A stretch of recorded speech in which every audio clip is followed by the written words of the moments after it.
and welcome to The Resource, the podcast propelling employer brands to recruit smarter and retain better. I'm your host, Priscilla Peters. I'm your other host, Scott Dismuke. Priscilla, it's spring. It's the first day of May when we're recording this. Everything going well. Weather good. Everything good in Little Rock. Everything's good. Listen, we've had, let's see, lots of news going on in our world. Some of us, you and I together. The last time we were on, remember we talked about, I think that day Calipari was on the tarmac ready to come to Fayetteville. We now have a basketball team. So that's good. So we're excited about that. You know, I don't know if you heard, Scott, but Taylor Swift released a new album. I know you're very interested in that. Listen, I stayed up, and when the clock hit midnight, I was just downloading the crap out of that. No, I was not downloading.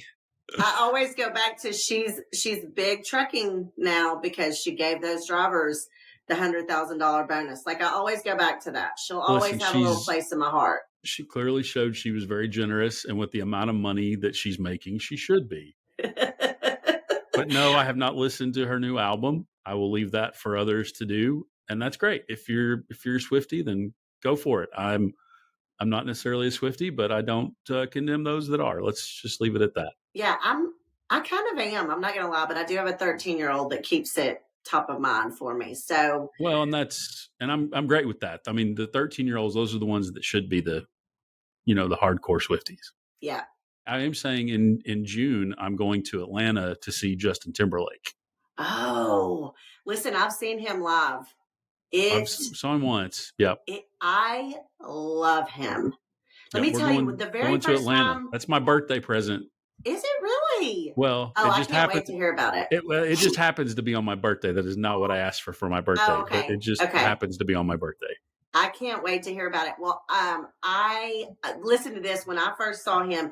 It was his first big solo album when I saw him in concert. So this was years ago. I was brunette then. Okay. And, but guess who opened for him? And we had no idea who they were. Who's that? The Black Eyed Peas. No way. Yes. So it was Black Eyed Peas and then Christina Aguilera.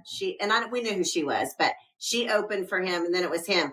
And the Black Eyed Peas, and I just remember thinking, I don't know who these people are, but I'm here for it. Like, I loved them. And then they became, who they are. So it was interesting. We saw him on the 2020 Experience Tour. So that's the one we saw him on. So yeah, we're going down there with some friends. We're taking our son. He's going to go. And my wife didn't want to take him the first time because she was still, saying young ears. We don't know what he's going to hear. And like I said, I'd been a 14, 15-year-old boy. I knew he had already heard more than she wanted him to hear. But so we're taking him this time. Yeah. Oh, y'all have a blast. Okay. So our last episode, we had Lance Britton on and he talked about AI and it was very interesting. We've gotten some great feedback on that. And today you got us a really great guest. Yeah. So we've been fortunate enough over the last several years to do some work with Schneider National. And actually I was up there last week for some meetings and had talked to their executive vice president and chief administrative officer, Rob Reich, who we've known very well and have worked with, and just said, hey, why don't you, would you mind joining us on the podcast? So why don't we bring him in here and let folks get to know Rob and hear some of his insight on some stuff. What do you say? Sounds good. All right. So Priscilla, I'm really, really excited about our guest today. This is somebody that we've worked with for several years at PDA, and I talked to him back in January about joining us, and so I've really been looking forward to this. But our guest today is currently serving as the Executive Vice President and Chief Administrative Officer at Schneider National. He brings an extensive experience in the transportation industry and from several key leadership positions across maintenance, human resources, driver development, training, safety, among other areas with Schneider. Before joining Schneider, he was dedicated time as a U.S. Army officer serving as a platoon leader and company executive officer at Fort Hood, Texas.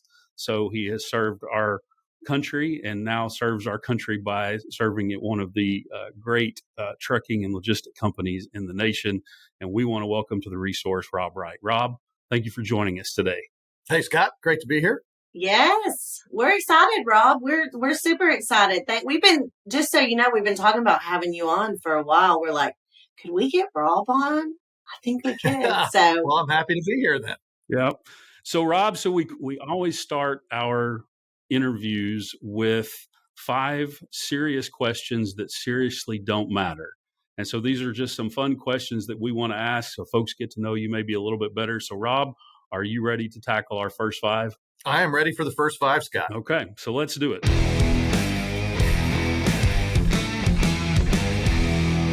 The very first question, in your opinion, what is the best sandwich? Oh, the best sandwich? Well, that probably changes in my mind once in a while. Right now, the best sandwich is the number 13 at Jersey Mike's Way, which is a good Italian sub. I'm a little bit addicted to that right now, so that would be on the top of my sandwich list. dude, listen, Rob, that is I can't believe no one's ever said this before, Scott. Like the number 13 at Jersey Mike's is legit. I had never thought of it that way, but it legit might be the best sandwich. That is so true. That is a great sandwich. Yes, the oil and I don't know what all it is, but when it all comes together, it's so good. We have a couple different buildings here at Schneider, and I work in both of them. And so I always like it if I have to drive from one building to the other around lunchtime, because Jersey Mike's is very close to the second building. So you know where I eat on days that I got to drive between buildings. I love it. I love it. Okay, so number 2 of the first 5 is, what is your favorite movie? Oh, my favorite movie is Avengers Endgame. I'm a huge Marvel fan. I've been reading Marvel comics since I was 11 years old. And the Avengers Infinity War and Avengers Endgame movies are just cinematic perfection for me. So that would be my favorite. Yeah, so we talked a little bit about that when you were here in January. My son is a huge Marvel fan as well, and I have to admit, the Endgame movie when he says I am Iron Man and snaps his fingers, that is fantastic, absolutely fantastic. That is a great movie. I love that movie. Awesome. So, third question. This one's interesting. We've had all kinds of answers on this one. What is the most used app on your phone? The most used app on my phone would be, and I'm going to call it Twitter, because in my mind, it's still Twitter, not X.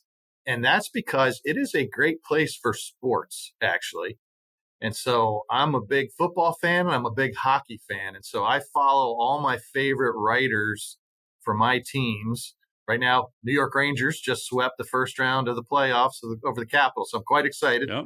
I'm on that thing all the time, especially watching games. The writers keep you better updated than the TV people do. So to me, Twitter is a great sports app, actually. I am right there with you. And the other beautiful thing about Twitter is you can actually mute people or mute topics that you don't want to hear or talk about. And that's the best thing about it. So I'm right there with you. I follow. So our Predators actually pulled one out last night. I know when you were here, we went to a Preds game. Yeah. We blew one the other night, had a 3-1 lead with less than. Oh, Scott, I watched that. That was terrible. It was awful. And so we actually pulled one out last night, probably that we shouldn't have won. So I guess maybe we're a little even. So yeah, I love Twitter. I'm with you. I don't call it X. I call it Twitter. It will always be Twitter. So I'm glad to hear you say that. I don't know of anyone that actually calls it X anymore. Like nobody but Elon. Yeah, exactly. Okay, number 4. So the number 4 of the first 5 is, what is a talent you have that only those close to you know about? Oh, that's a tough one, Priscilla, because, well, I can do big math in my head. Okay. So I do occasionally drive our finance people nuts if I pull one out in a meeting when they're struggling with some numbers. But yeah, I've always been able to do that since I was a kid. So I can do some fairly complicated math in my head. That's impressive. Please don't ask me to, though. I don't want to be tested. Yeah, hey, listen, let's test it out real quick. No, I'm so bad at math. If you said it with enough conviction, I would believe you. So we're all good there. We're all good there. I'll tell you why, though. I went to a wonderful grade school in Lawton, Oklahoma, Crosby Park Elementary. And it was just a great learning environment. And all of us there were way ahead in math. So I give my old grade school credit for that particular talent. Nice. Very nice. So the final question here, Rob, is if you weren't doing what you're doing today, obviously at Schneider, what would you be doing or hope to be doing? Yeah, Scott, I don't know, actually. It's been a great career. I've been here 31 years. You mentioned I was in the Army, got out of the Army. My father was in the Army. I had no idea what a career might look like and found just a wonderful place to work. So I don't know. I really don't think about it. I've been so pleased and had such a great career. I don't think about the what ifs. When I was much younger, I thought, I love sports. So is there something sports involved? That type of thing. But hard to peg. I'm not sure where that would have gone. I haven't spent a lot of time thinking about it. So it's trucking or nothing, right? Pretty much, yeah. Yeah, once you get sucked in, you can't get out. It's been a lifetime. Yes. Scott, I feel like Rob could be like an honorary host. He loves sports. Oh, absolutely. He's been in trucking for years. Like, I feel like he would just fit right in here as a host with us. Yeah, it's a little dangerous. We have to kind of lasso ourselves sometimes because we start this talking about sports and then we realize people aren't tuning in to listen to sports. That's right? not what the podcast. Yeah. Awesome. Well, you have officially completed the first 5. And so I guess now we can get into probably what folks are really tuning in to hear. And that's your take on several issues. So why don't we hop into it? So first question I have, kind of a loaded question, and I think it's one that's on a lot of folks' minds that are in trucking right now. So it's clearly been a very tumultuous few years economically in trucking. So we had the COVID freight boom, and now that's followed up by an extended freight recession, or maybe even a rate recession, if you would rather call it a rate recession.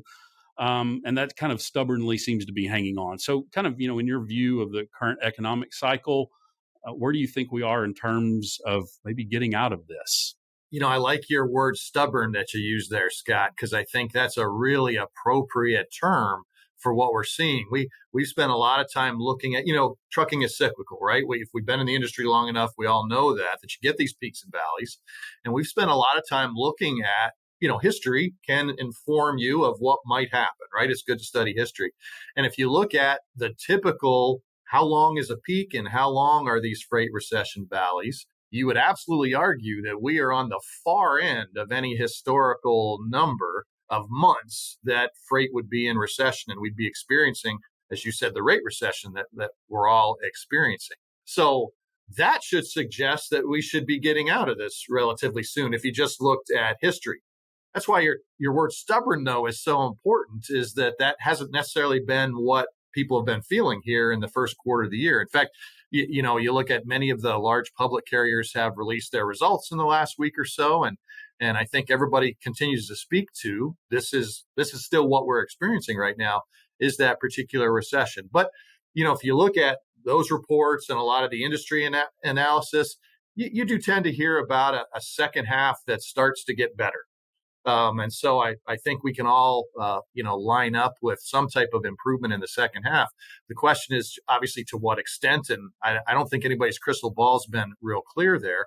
What I think has been of particular interest in this particular recession is the fact that capacity has not exited the market to the extent that it has in previous recessions. Again, we go back and look at that history.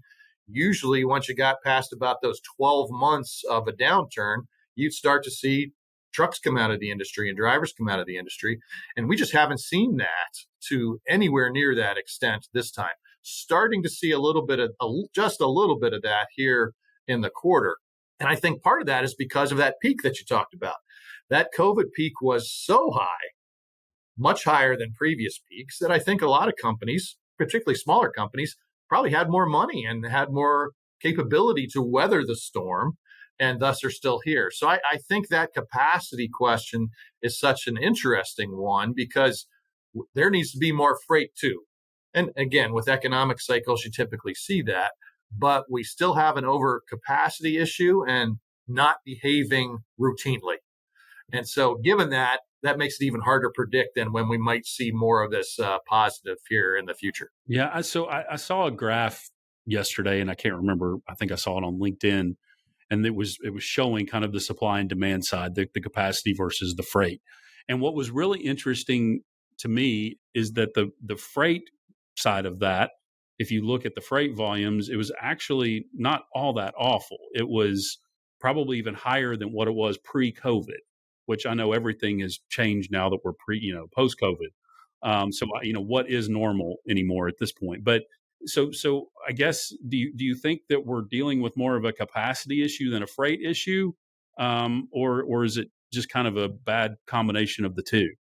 I do think it's a combination. You look at the GDP data and even consumer confidence data, and you do see that while the macroeconomics aren't bad, all of us as consumers are shifting a little bit more of our spending to the services and experience side. Many of the things, of course, that we couldn't do 2 years ago. And then perhaps a little bit less on the goods side, the stuff that's going to go in the back of all of our trailers. You also had the effect of while we were at home, many large goods were purchased. So I don't know about you guys, but I got new lawn furniture because I was going to sit out back, right? And so a lot of the thing, we probably all got that very close together. And so some of those larger purchases may not be as prevalent. You got to look at housing starts because that really, generates a lot of freight. So you're right, Scott. Some of those data says, well, freight, it doesn't look that bad, but by no means is it robust. We've absolutely seen better periods. And then you add that capacity factor to that, and you get, that equation. I read some of the Wall Street analyst reports. Schneider's public, of course, so we're attentive to what those guys will say. And Ravi Shankar is a analyst at Morgan Stanley, and he wrote up a thing today saying that absolutely, you got to get capacity right, but that freight demand usually is the trigger that really makes things better. He's probably right? But it is a both. It is absolutely a both. And so I think that would be my answer then is you got to see some of both to really get us back. Let's get the industry back on track. Yeah. And speaking of the COVID freight boom and all the patio furniture, to your point, that we all purchased, we've seen in the PDA data that many of the drivers that entered the industry during that freight boom, they have been more apt to leave during this current freight recession because, they came in when the getting was good, right? And so have you seen that impact at Schneider? And what would your advice be to those who are trying to retain drivers right now? Yeah, good question, Priscilla. That's interesting data. I would say we haven't seen it in a significant way. I think, a lot of changes in the owner operator market because we had, I think the whole industry saw this, right? A lot of people in that late 2021, early 22 chased those high spot rates. And so you definitely had some portion of drivers go out on their own or become an owner operator. So we definitely saw that, and that's lessened off, of course, as rates came back down. But I would say from an overall retention, we haven't seen a dramatic change in turnover as things go up and down. But clearly, you're right, Priscilla. If you joined right at the beginning of that peak, it sure feels a heck of a lot different. And that is a challenge to help somebody through that. I would argue even for non-driving associates, some of our other associates at Schneider, they came in when there were so many loads, it was ridiculous every day. And so you get used to that, right? Well, now you got to be looking for loads. So we've had to change the way we talk internally as well about, hey, how do you spend your day and what do you need to do? So I think everybody's gone through that to some extent. But from a retention standpoint, I think as always, it's, some of the fundamentals you really have to stress of what's that employment value proposition that you have to offer to the driver as we've worked together. We absolutely see that in the driver feedback, of course. And I think, we know there's more pressure to get home more often from drivers than there used to be, for sure. We've grown dedicated quite a bit at Schneider. That's a big strategic growth initiative of ours. for a variety of reasons, but one of them is absolutely to improve that driver experience, more routine work schedule, get that driver home more often. We absolutely see the benefit of that. Obviously, pay is always important, and it's a bit of a challenge when you're not as productive. And so we're spending a lot of time ensuring that even in the environment that we're in, how can we ensure that we stay productive so that our processes are good? We don't want to waste our drivers' time. What are all those things that we can do, even in a challenging freight environment, to ensure that our drivers can be productive? So we're making some changes, for example, in our van truckload network of how we dispatch our company drivers to ensure that they can be more productive. And so I think it's those type of things, right, that you really got to be focused on is what can you do to support the driver, knowing that the environment is very different.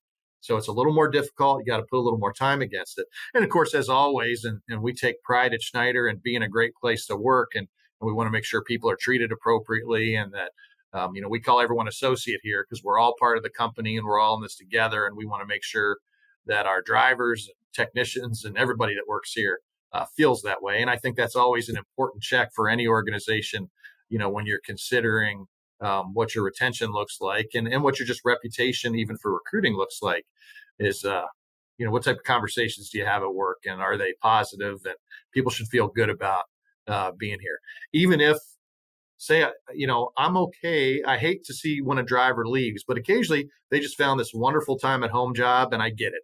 We didn't have that same opportunity in a geography. So I'm disappointed they left. But if the feedback is, hey, Schneider was a great place to work, well, good. That we can work on, right? Because that I feel good about that problem. Because let's find some more better time at home freight. I would hate to hear, well, I left because I wasn't treated well and it just wasn't a good environment. That's what we want to make sure we never hear. Good stuff. And just from our experience working together, I can tell you guys do treat your drivers extremely well. And well, thank you, Scott. Do a great job with your drivers. So this is actually a question I've been excited to hear your response to. So Schneider is on the forefront of deploying electric trucks, and know you do a lot of work in that area. So back in November, you guys announced you were the first major carrier to achieve 1 million zero emission miles. Maybe tell us a little bit about the electric truck fleet that you guys have, how the drivers feel about them, and kind of the benefits and challenges of the electric trucks. Yeah, happy to do so, Scott. We're really proud of what we've done with battery electric vehicles so far.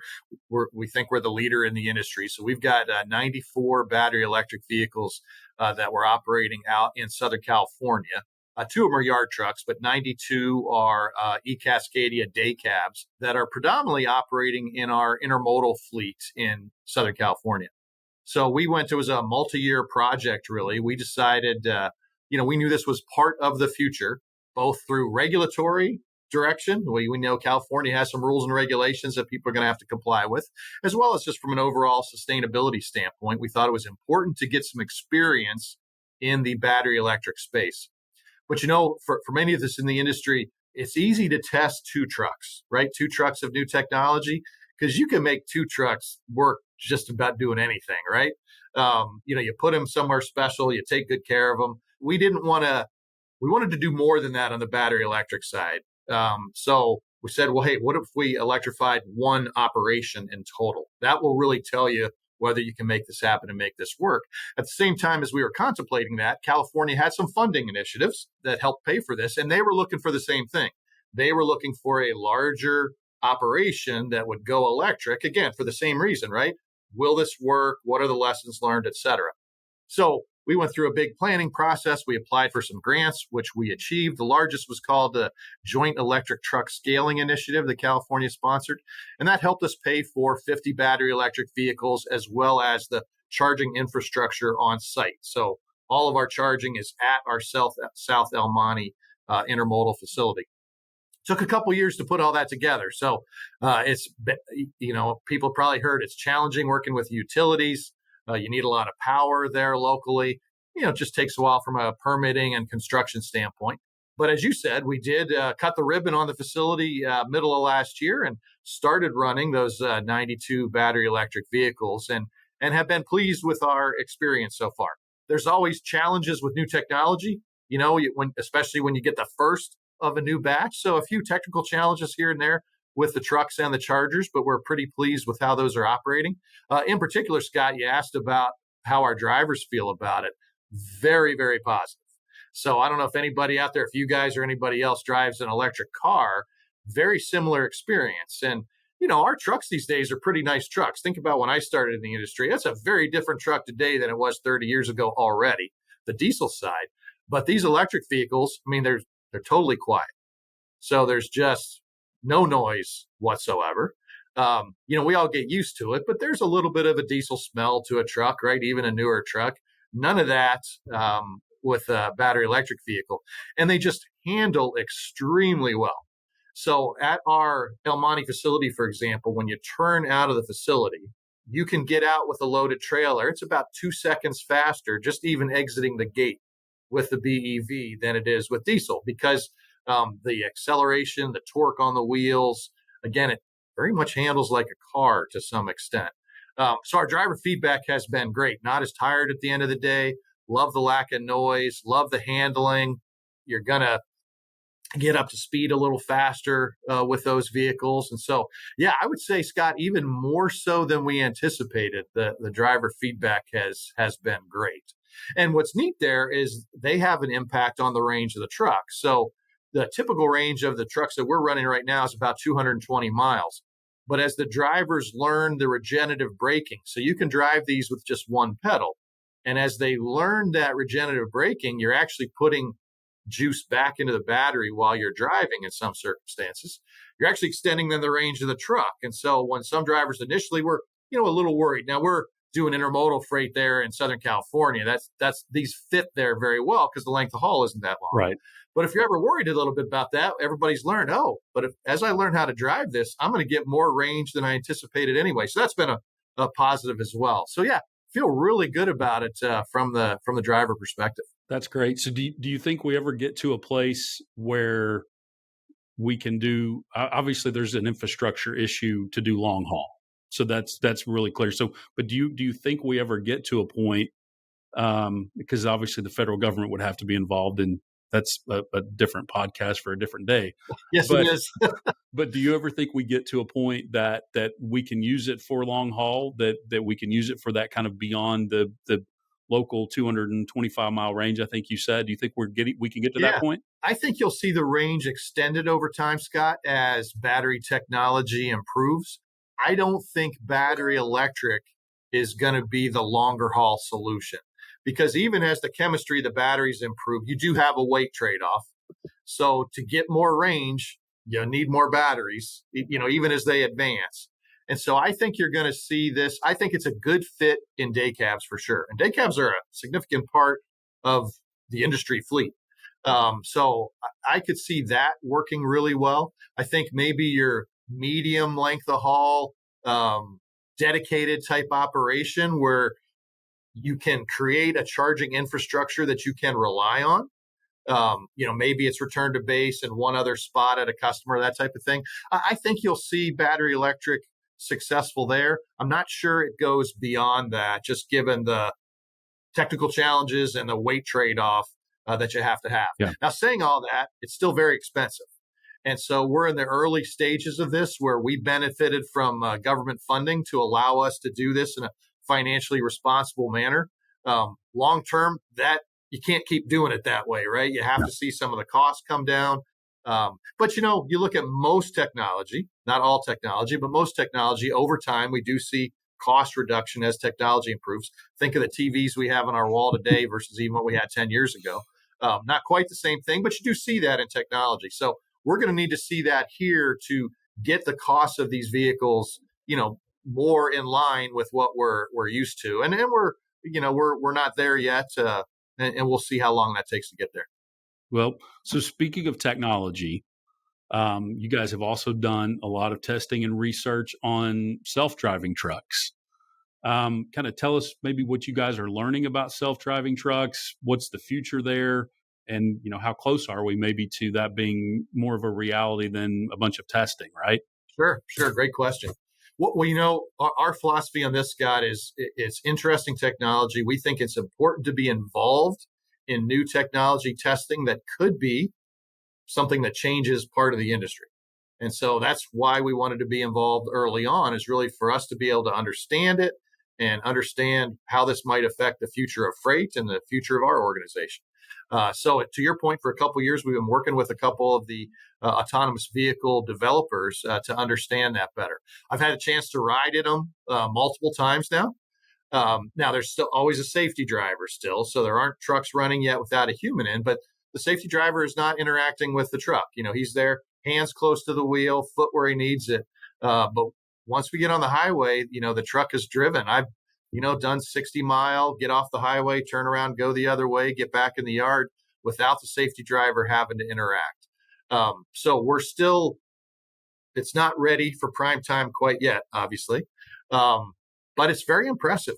It is very impressive. And I tell you, my walk away thinking really long term, Scott. So I'll start really long term is because you'll see this in cars too. I bet my grandchildren, I don't have any yet. My kids are too young. I'm not sure my grandchildren will ever drive. So, if you go out and or maybe their kids, I don't know how far, maybe 30 years from now, I think one day people are going to look back at us and those knuckleheads used to drive vehicles themselves and run into each other. So I believe if you start with that far future and say, hey, this technology one day will transform mobility. I believe that. I don't know if I'll be around for it, but I believe that. Well, if you start coming back from that, then you got to start thinking, well, at some point, then some of it has to be in place. And I think that's where on the truck side, we're starting to see, I've seen it in action. So I'm a believer in, hey, it looks like this technology is going to get there. Now, that question, the question becomes, well, how will it be deployed? And my belief, and I think from a driver's standpoint, I don't think this is the threat that perhaps some people see it as for driving jobs. I think the most easy solution that these autonomous vehicles could handle is on highway because you have fewer variables, right? So I could see some on highway autonomous lanes. But what are you going to need on either end? You're going to need drivers, human drivers in their truck that pick up the freight and bring it to a transfer point or however the process might work that gets that trailer to that autonomous truck that then, likely drives overnight when there's not a lot of people on the road, gets to another transfer point, human driver picks it up and delivers it. Feels a little like intermodal to me to some extent, right, on certain lanes. And so I think we could see a future of this may create a lot of, we'll call them local dray jobs that are attached to these type of lanes. So I think it could be a positive actually from creating the type of job that many drivers are looking for. But at the same time, I think there's a future where we're going to see this.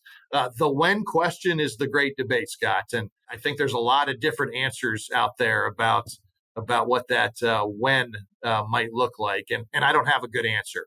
I think it could be closer than some people think, just given the technology that I've seen. Every time it's a little better. And so you walk away from that thinking, well, yeah. I just took a ride in an autonomous truck and it did all the driving. So at some point, I think it'll happen. But yeah, we'll see how quickly that's enabled. A lot of factors here. You have the technology. Obviously, you'll have some cost factors here as well with new technology. But here, clearly, there's just societal and regulatory rules that are going to have an impact. And that's still, there's some of that still has to be worked out.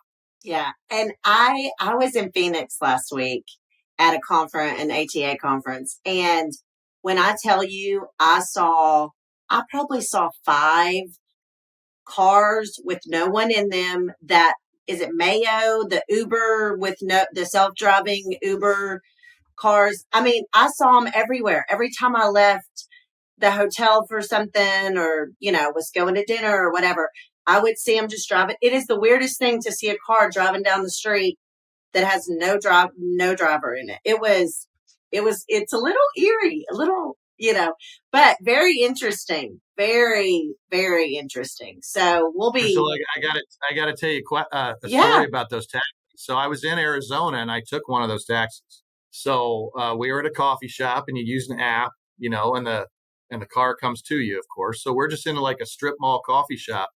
The van pulls up. There's no one in it.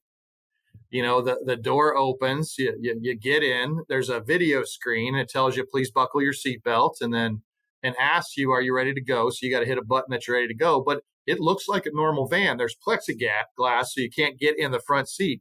But there's 2 seats and a steering wheel. And again, looks like a normal van. And off we went. And I tell you what I was most impressed with was even just navigating the parking lot of the strip mall, right? Moving around cars. We got on the street. We actually had to take us to a couple different places just to experience the ride. Within a minute or two, you feel like, hey, this thing knows what it's doing. Yeah. We were on a bigger street. We were on side streets. What I was most impressed with, and this wasn't a setup by the provider or anything, but we were going through an intersection, and all of a sudden, here comes a pickup truck that's going to hit us. Oh, my word. No kidding. And I'm not sure if I was driving, I would have reacted fast enough to avoid it. Oh, wow. But the van did. The only thing it didn't do is beep its horn and make an obscene gesture at the pickup truck. We're looking at you, Scott, on that. We're looking at Scott. Yeah. I was super impressed. And again, if you can do that, that tells you, where this is going, right? That's why I feel like hard to know when the trucks will be out there, but it's coming. It's very interesting. Okay, so Rob, we have one final question for you. Again, thank you so much for your time today. This has been great. So selfishly, I have a recruiting question for you. So more and more, we're competing against other industries for talent, right? Construction industry, warehousing, the oil industry, especially driver talent, but honestly, like to your point earlier, associates of all kinds, right? Like all talent types. So as those needs for talent increase, what are your thoughts on how we can do better as an industry? How can trucking do better to really find quality, not just driver talent, but, I guess talent in general? Yeah, it's a great question, Priscilla. I do think, look at all the infrastructure development that's going to happen in the country in the next 10 years. That's going to be challenging for us and for others as well. I think it starts with understanding what those other roles are and what the offers are and what the value proposition of those jobs. Why would somebody be attracted to that? And I think you got to be honest with yourself then and say, well, how do I compete with that value proposition?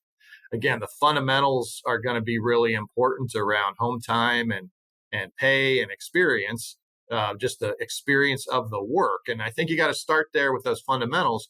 But I think then you also have to ask, okay, what do they have to offer that's unique, that might be appealing? And can we create any of that uniqueness for ourselves? And so, again, there's a lot more driver jobs, for example, that we're seeing in dedicated that work directly with a customer. There's home delivery type things, right? Well, maybe that provides that additional experience that's appealing to somebody and would be more appealing than what the other industry might have to offer. So I think we have to think about the fundamentals, because if you can't compete on the fundamentals, you really have a problem. But then we have to think about what are those unique things we're offering that are differentiators.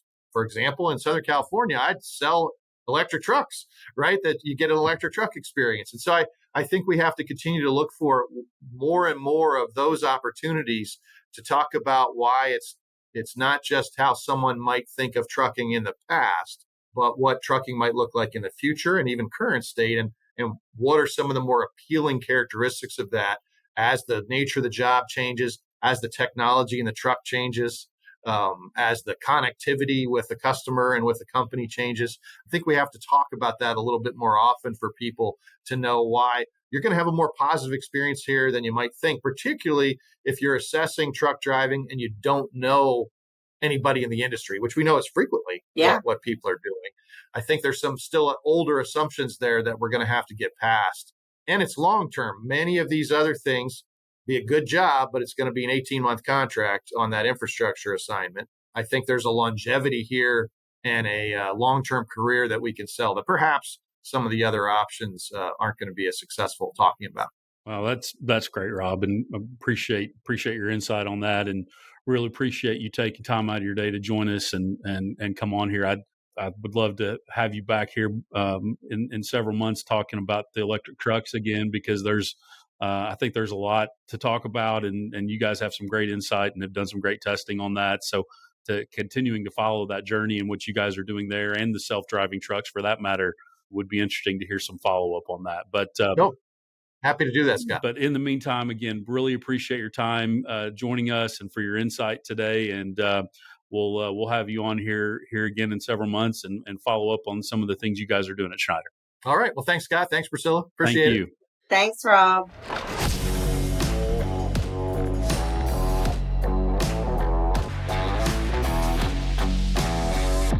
All right, everybody, it is that time of the show. Because we call ourselves The Resource, we want to be sure and provide you with resources, data, and information that has recently caught our eye to help you recruit smarter and retain better. Priscilla, I know you prepare for this diligently like I do every episode. What is your data point today? Yes. So, Rob talked a little bit about this in our interview with him, just about like how freight is coming back a little. He kind of indicated mid-year-ish is what he was kind of hearing from most of the analysts and experts that he's talking to. But I will say, and typically in the recruiting world where we live and breathe, we typically start to feel it before a lot of folks, because as carriers begin to see, oh, wow, we're bidding on a lot of freight, or we're bidding on freight in some areas that maybe we hadn't, they'll begin to post jobs pretty quickly.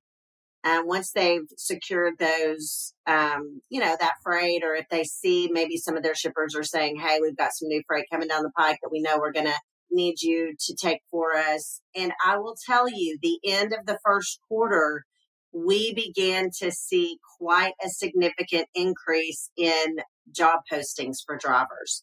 So specifically, our Fleet Intel platform, one of the things they do is they kind of basically roam the internet, if you will, for job postings, and they pull driver pay data out of that.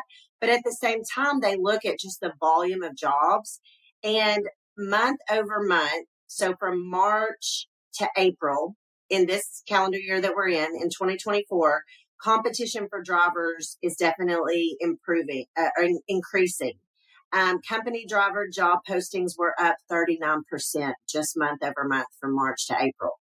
That's significant. That's just in 1 month, Scott. So again, it's just showing like the demand for drivers is ever so slightly beginning to intensify, but we're going to keep tabs on that number and just see because as job postings increase, we're also seeing job seekers increase. So the number of eyeballs that are getting on these CDL job postings are increasing, which inevitably means that the demand for drivers is growing, but also turnover is probably going to start upticking as well.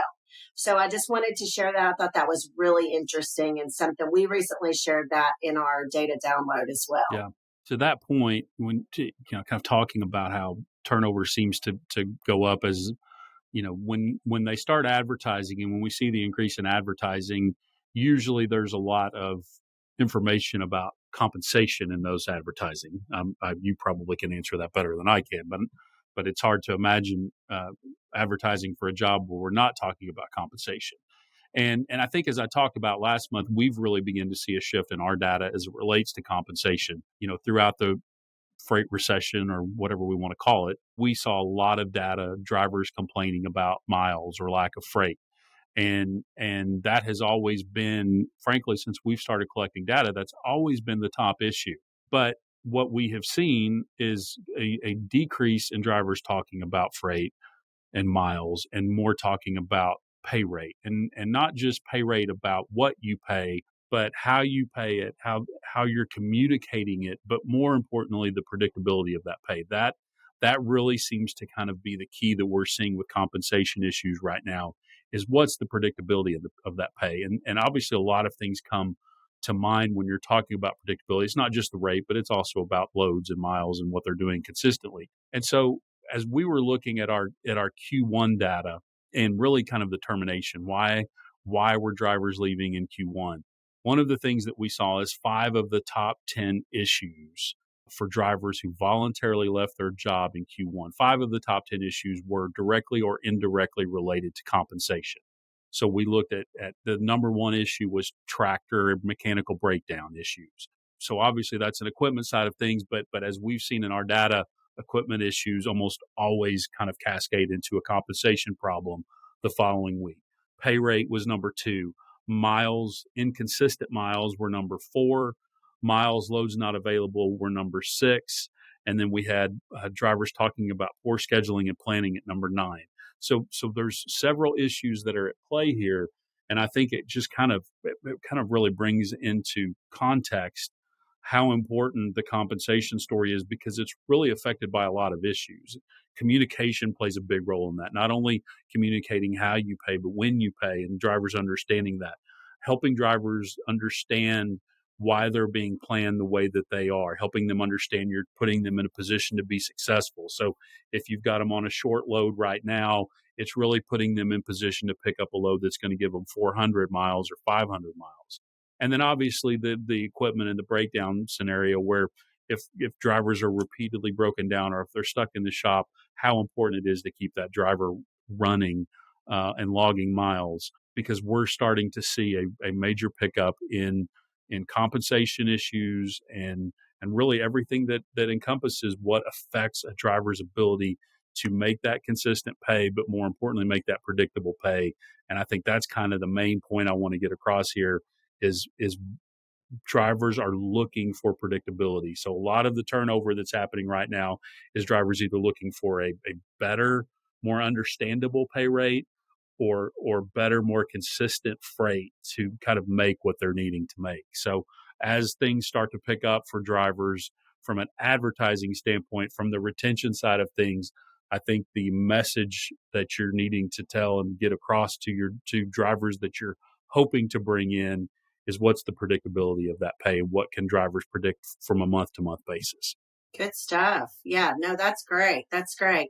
All right. Well, another show in the books. We're coming up on being able to get into season 2. So we've got to think about some celebrating there, right? I know. Very exciting. Very exciting. Thanks for listening to The Resource.